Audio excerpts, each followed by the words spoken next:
Olá, bom dia, prezados alunos. Estamos aqui, então, para estudarmos o átomo. Então, nessa nossa segunda aula da Química Agrícola, estaremos aprofundando, nossos conhecimentos em relação ao átomo.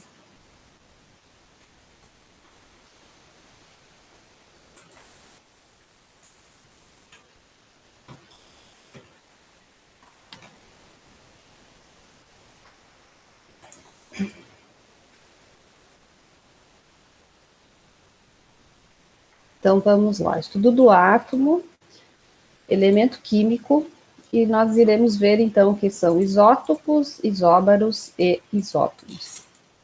Então, na outra aula, nós vimos, que toda a matéria, ela é formada por átomos do mesmo elemento químico.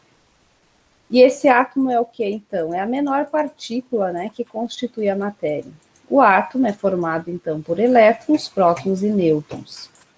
Os elétrons com carga negativa, prótons com carga positiva e os nêutrons sem carga. Então, ao longo dos anos, muitos modelos atômicos foram propostos e modificados por diversos pesquisadores. E o modelo mais aceito e trabalhado até hoje é o modelo de Rutherford Bohr. Esse modelo diz o quê? Que o átomo é formado por um núcleo de carga elétrica positiva e uma eletrosfera onde circulam, os elétrons de forma elíptica, formando camadas, ao redor desse centro. No centro, então, nós temos os prótons e os nêutrons, que têm carga elétrica neutra, E na eletrosfera, circulando esse núcleo, nós temos as cargas elétricas negativas. Então, esse é o modelo que é utilizado e aceito até hoje. Para manter esse átomo estável, nessa configuração, o que faz isso, então, é a quantidade de cargas negativas e cargas positivas, que são, na verdade, em números iguais, tá? Nós já vamos entender melhor essa parte. Gravem agora, então, que esses elétrons, então, são distribuídos em camadas e nós temos até 7 camadas eletrônicas. A quantidade, então, de elétrons de um átomo define o seu número atômico. Nessas 7 camadas, então, que são determinadas pelas letras K, L, M, N, O, P e Q, existe o quê? O máximo de elétrons que são acomodados nessas camadas. Então, na camada K, nós temos o máximo de 2 elétrons, na L de 8, na M de 18 elétrons, na N 32, na O 32, na P 18 elétrons e na camada Q 2 elétrons.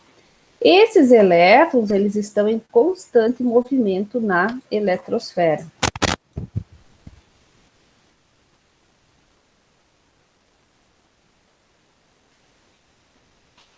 Quando um elétron recebe a energia, ele salta para a próxima camada. Então, os saltos quânticos, eles não ficam parados, nessas 7 camadas. Eles ficam fazendo saltos de uma camada para outra, Então, quando o elétron recebe energia, ele salta para a próxima camada, que é a camada mais externa, a mais longe do núcleo. Então, é o exemplo aqui. Se esse elétron receber energia quântica, ele faz o salto para a camada mais longe desse núcleo. Quando o elétron passa, então, de uma camada mais externa, de fora para dentro, ele perde energia na forma de luz. E ele solta essa energia, então, na forma de fóton, que é a luz que aparece, que depois é a que forma a luz visível. Então, gravem isso. Quando ele salta do núcleo para fora, ele recebe energia. Quando ele salta da eletrosfera para o núcleo, ele perde energia na forma de luz. Ele libera um fóton quântico. A camada K possui a menor quantidade de energia e a camada Q, então, a maior quantidade. Qual a diferença entre elemento químico e o átomo? né? A gente fala muito, isso às vezes causa uma certa confusão. O átomo é o que é a menor parte da matéria. O que qualifica, né, o átomo é o seu número atômico, que é a quantidade de elétrons, que é a sua identidade atômica. Então, os átomos que têm o mesmo número atômico são o mesmo elemento químico. Então, o elemento químico é formado por vários átomos do mesmo tipo, vamos dizer assim, que tem o mesmo número atômico. Os elementos químicos, eles podem ser naturais, quando encontrados no ambiente, ou sintéticos, quando produzidos em laboratório. Então, na tabela periódica, foram classificados e estudados, identificados, classificados e estudados elementos químicos naturais e também sintéticos, tá? E eles são, então, representados por nomes e símbolos e abreviações. Alguns têm uma letra maiúscula e outros uma maiúscula e minúscula, né, para diferenciar de elementos com a mesma inicial. Então, aqui um elemento químico, nós temos o hidrogênio, o carbono, o nitrogênio, o hélio, o cálcio e o níquel. Existem vários outros, né? Esses são apenas alguns exemplos. Qual a diferença, então, entre os elementos químicos? A quantidade, né, de prótons existentes no núcleo de um átomo, que é representado pela letra Z, que é o número atômico. Antes eu falei que são os elétrons, né? Mas, na verdade, é a mesma coisa, porque no elemento químico, eu tenho a mesma quantidade de prótons e de elétrons. Então, o número atômico, ele pode ser, pode-se dizer que ele é o quê? Classificado como quantidade de prótons, que é igual à quantidade de elétrons. Outra característica, e tem, então, sempre a representação pela letra maiúscula Z. Então, Z é um número atômico, que é igual ao número de prótons, que é igual ao número de elétrons. E o número de massa, então, é a soma do quê? Da quantidade de prótons e de nêutrons, né? Os nêutrons são aquelas outras partículas que estão presentes no núcleo do átomo. E esse número de massa, então, é representado pela letra A.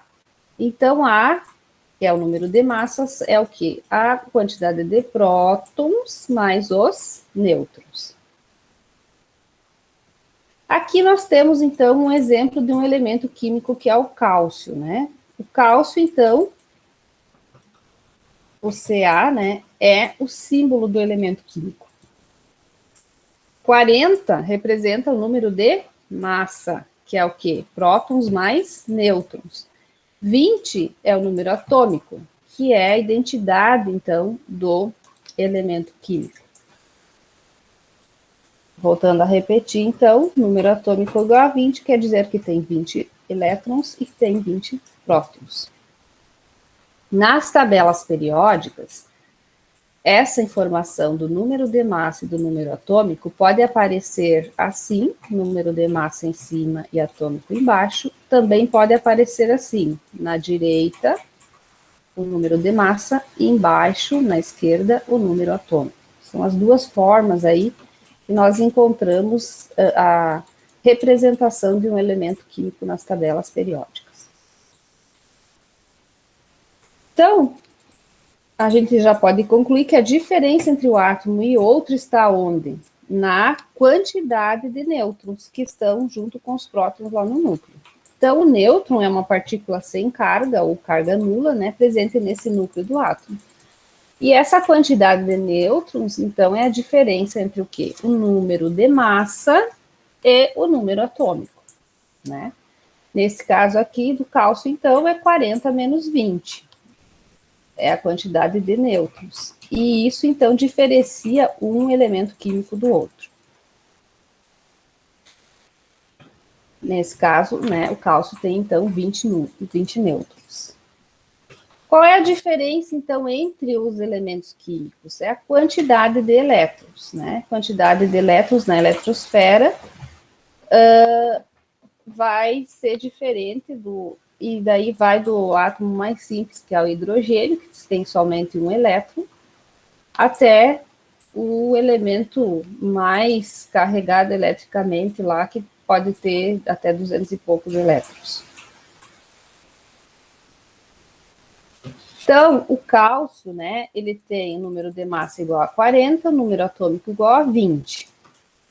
Se nós, então, agora colocarmos, né, o que tem de cada uma das partículas, ele tem o quê? 20 nêutrons, 20 prótons e 20 elétrons. Aqui, então, ele tem a mesma quantidade, né, das três partículas. Mas é sempre fazer o quê? A massa menos o atômico. 40 menos 20 é igual a 20, né? Aí eu encontro o número de nêutrons. Isso aqui, então, sempre vai ser diferente para cada elemento químico da tabela.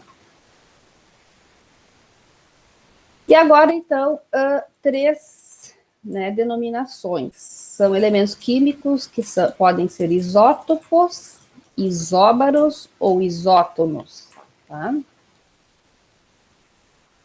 Os isótopos, então, eles são elementos químicos que possuem o mesmo número de prótons, ou o mesmo número atômico, né, com diferentes quantidades de nêutrons. Como que vocês podem fazer para gravar isso mais facilmente, né?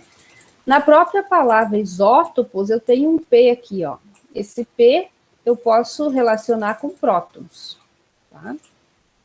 Isótonos, eu tenho um N aqui que eu posso relacionar com nêutrons. E os isóbaros, então, eu relaciono com o número de massa, tá? Se eu sei que isótopo é o mesmo número de elementos que tem o mesmo número de prótons, e sei que isótonos têm o mesmo número de nêutrons, fica fácil de eu lembrar que os isóbaros são os que têm o mesmo número de massa. Então, aqui como exemplo de isótopos, então, que tem o mesmo número de prótons, ou o mesmo número atômico, né, com diferentes quantidades de nêutrons, eu tenho o oxigênio, tá? Então, o oxigênio, ele tem o mesmo, essas três formas, né? Esses três isótopos de oxigênio têm o mesmo número atômico, que é o mesmo número de prótons, que é igual a 8. Porém, o número de massa deles é diferente, né? Os isóbaros, então, são elementos químicos que possuem o mesmo número de massa. Se eu olhar aqui o nitrogênio e o carbono, eu vou ver que o ar, né, o número de massa é igual a 14. Então, eles têm o mesmo número de massa, mas têm um número atômico diferente. São isóbaros. E os exótonos, então, são elementos químicos que possuem a mesma quantidade de nêutrons no núcleo, mas se diferem no número atômico e no número de massa. Então, eu tenho que fazer o quê? Tenho o cloro aqui e o cálcio. Eu tenho que fazer a subtração do número de massa menos o número atômico, né? E isso vai resultar na quantidade de nêutrons. Então, 37 menos 17 igual a 20, 40 menos 20 igual a 20. Então, eles têm o mesmo número de nêutrons. Então, eu posso afirmar que o cloro e o cálcio são isótonos.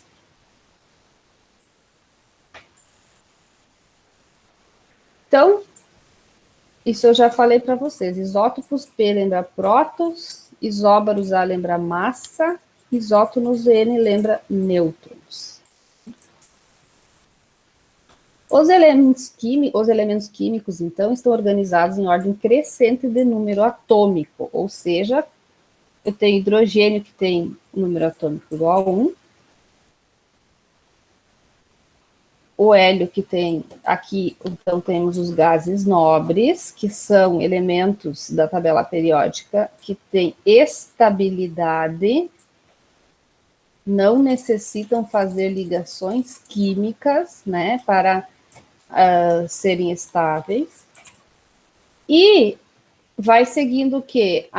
O aumento, né, do número atômico é a organização que eu tenho nessa tabela periódica. A tabela periódica também ela é dividida em colunas,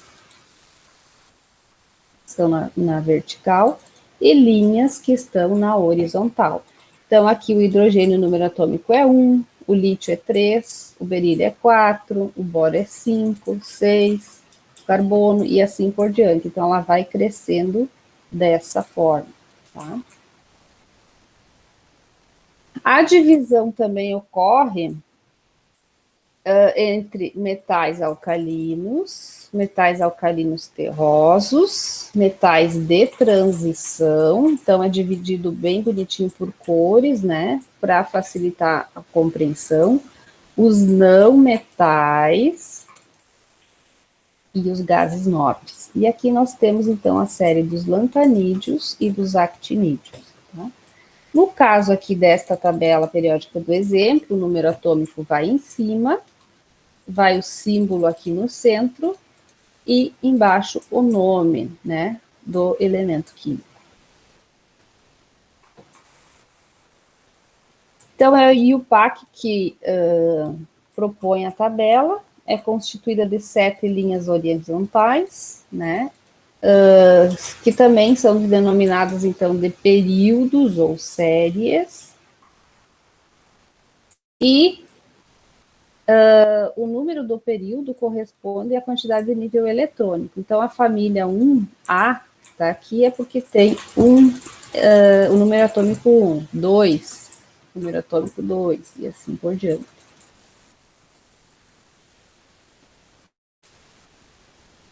E temos também ela dividida em 18 colunas. Cada coluna, então, agrupa elementos com o mesmo número de elétrons na última camada.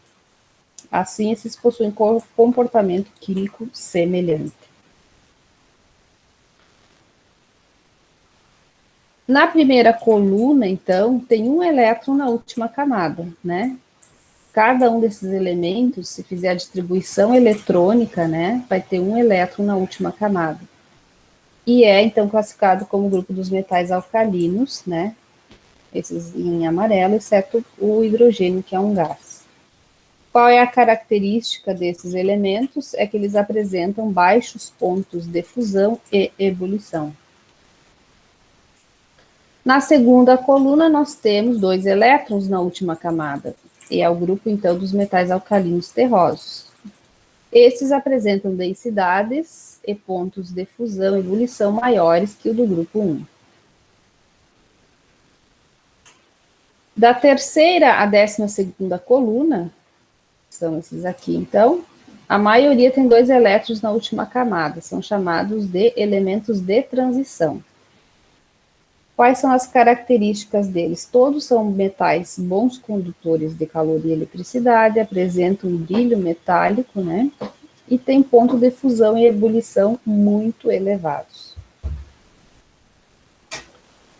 E aí uma perguntinha para vocês pensarem, né? Qual é o único metal que é líquido à temperatura ambiente?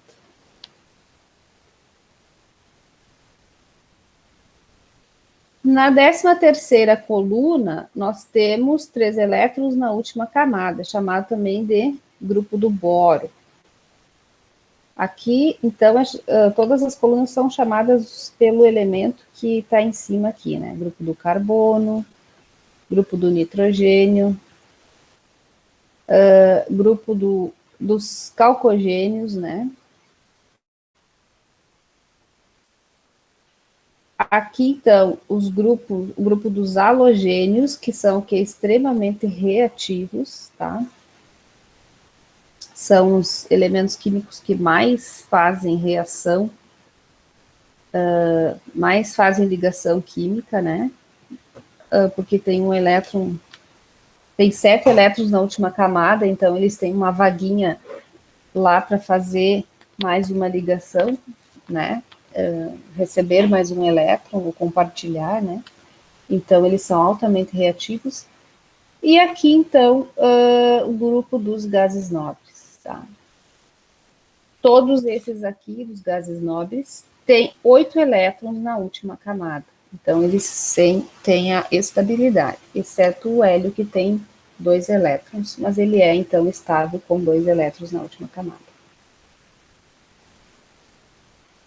Então, os elementos da parte inferior são os lantanídeos e os actinídeos. Os elementos químicos, então, eles tornam-se estáveis quando adquirem 8 elétrons na última camada, exceto o hidrogênio e o hélio, que com 2 elétrons já são estáveis na última camada. Então, para adquirir essa estabilidade, os elementos químicos, né, eles vão doar ou receber elétrons formando íons, né? E isso, quando eu estou falando aqui, é de uma ligação iônica, eles estabelecem uma ligação iônica quando um doa e o outro recebe. Os elementos químicos que são átomos e doam elétrons são chamados de ânions, e eles têm carga elétrica negativa.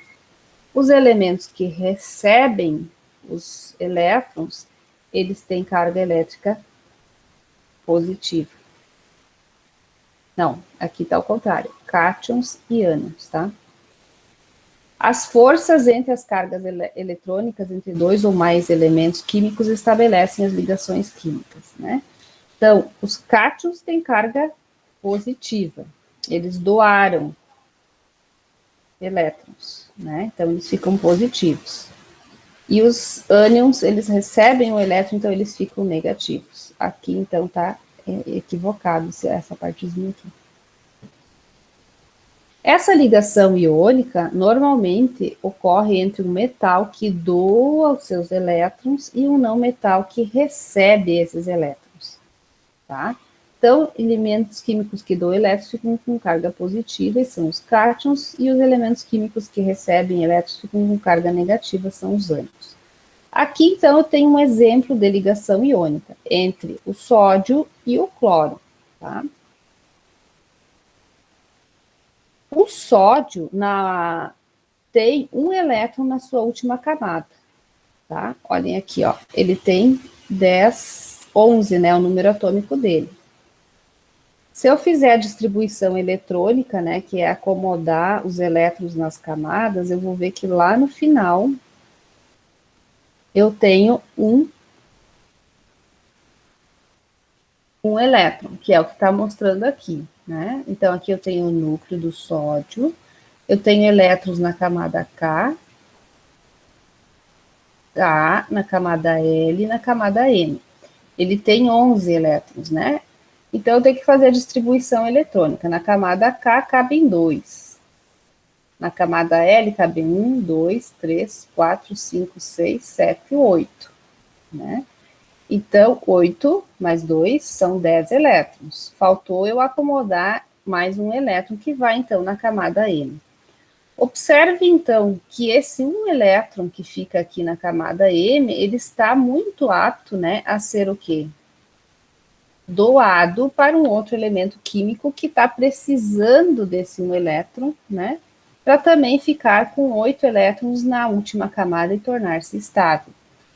Então, se o sódio doar esse um elétron, né, para o cloro, que é o exemplo aqui, ele fica com 8 elétrons na última camada dele. Fica 1, 2, 3, 4, 5, 6, 7, 8.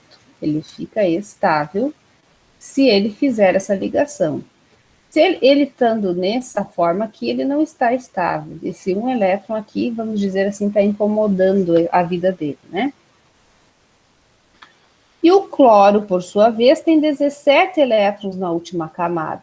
Então, se eu acomodar aqui na camada K, L e na M, vocês vão ver que aqui eu tenho 1, 2, 3, 4, 5, 6, 7 elétrons. Então, nessa camada cabe perfeitamente aquele elétron que está sobrando lá no sódio, né?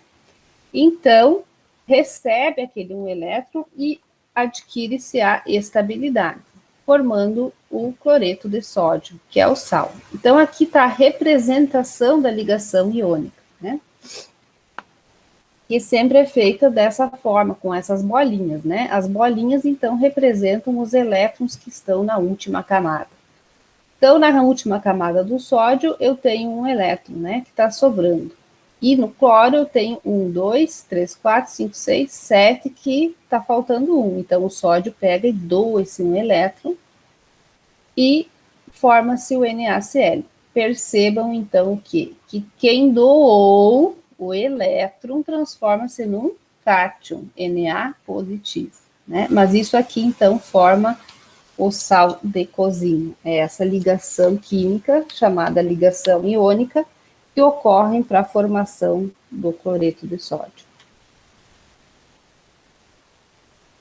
Então, ligação iônica sempre é daquela forma. Um elemento doa elétron, o outro recebe.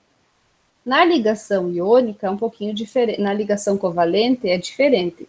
Existe o quê? Uma covalência, uma cooperação. Ou seja, os elementos químicos compartilham esses elétrons, né? Então, nesse caso aqui, os átomos não doam ou recebem elétrons, eles compartilham. Então, dois átomos tendem a ganhar elétrons, né? Porque um empresta e o outro também empresta, tá? E esses elétrons são compartilhados na última camada também. Então, o hidrogênio tem somente um elétron, né? Está na camada K. O oxigênio, ele tem 1, 2, 3, 4, 5, 6 elétrons na última camada. Então, para o oxigênio ficar estável, ele precisa receber 2 elétrons, né? Então, um hidrogênio doa 1, ele vai ficar com 7, mais outro hidrogênio doa mais 1, ele fica com 8. E aí nós temos a formação da ligação covalente mais estudada e que é mais usada para exemplificar, que é a formação da molécula de água.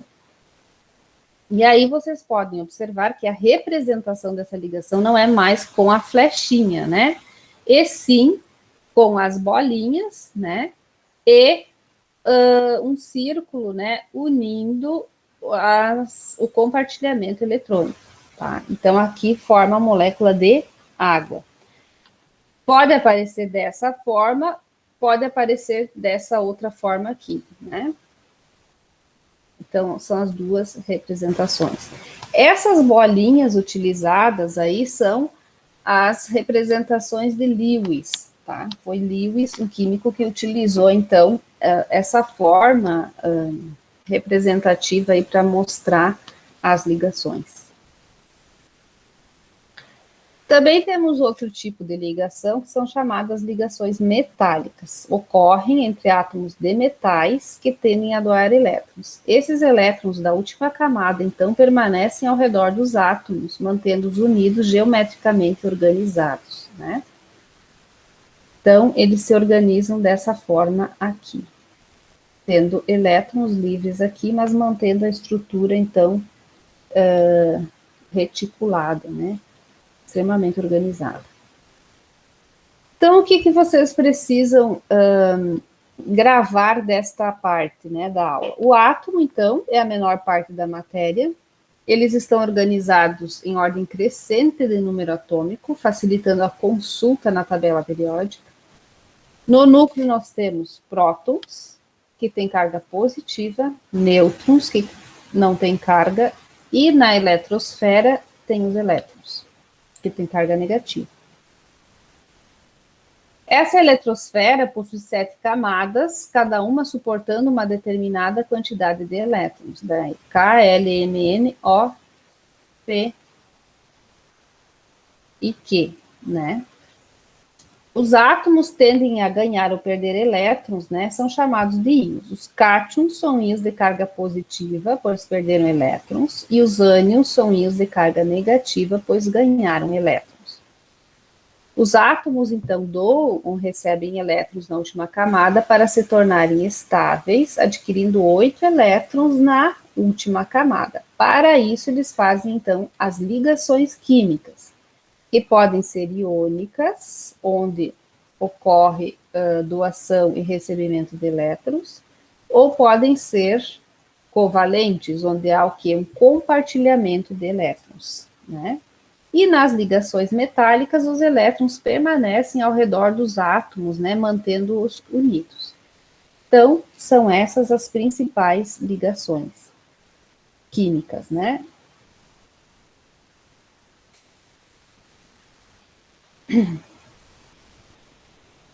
Aí eu peço para vocês que vocês assistam o vídeo sobre a explicação mais detalhada da tabela periódica, que já está no ambiente do Moodle, E também peço para que vocês respondam, né, aos exercícios que eu vou colocar lá no ambiente do Moodle sobre esta parte específica, né, da matéria. Muito obrigado a todos, tenham um excelente aprendizado e nos encontramos na próxima aula.